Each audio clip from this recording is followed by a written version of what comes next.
ஆனா என்னன்னாங்க, இப்ப நீங்க இவன் நேரடியா அதிமுக கிட்ட பேசும்போது, இப்ப என்டிஏக்குன்னு ஒரு சீட்ட ஒதுக்கணும். நயினார் நாகேந்திரனும் 40, 50ன்னு ஒரு நம்பர சொல்றாரு. மருத்துவர் ஐயா வந்து இங்க வெற்றி பெறமோ இல்லையோ தோல்வியோ அட்லீஸ்ட் அதிக இடங்களையாவது நிப்பமே அப்படின்னு இவரு 25, 30ன்னு போய் நிக்கும் போது இரட்டை இலை போட்டியிடுற இடங்கள் கணிசமா குறையும் இல்ல. அந்த இடத்துல எடப்பாடி எப்படி பாமகவோட டிமாண்டை ஏத்துக்குவாரு? இல்ல, என்னை பொறுத்தளவுல தனித்து அண்ணா திராவிட முன்னேற்ற கழகம் ஆட்சி அமைக்க வேண்டும் என்றால் குறைந்தபட்சம் 150 இடங்கள்ல அவங்க போட்டியிடணும்.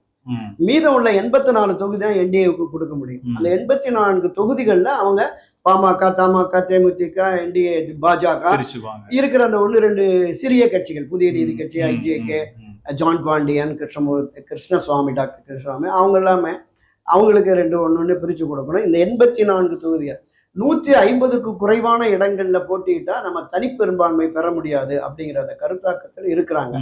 இன்னொரு கூடுதல் சிக்கல் என்னன்னா, எப்படியாவது சீமானை கொண்டு வந்துருவோம் அப்படிங்கிற மாதிரி ஒரு பார்வை இருக்கிறதா சொல்றாங்க. விஜயே உள்ள வரலாங்கிற மாதிரிலாம் சொல்றாங்க. ஆமா, இல்ல, விஜய் அவர்கள் திரு சீமான் அவர்கள் 2 பேரையும் என்டிஏ அணிக்கு கொண்டு வந்துட்டாங்கன்னா நிச்சயமா கூட்டணி ஆட்சி தான்.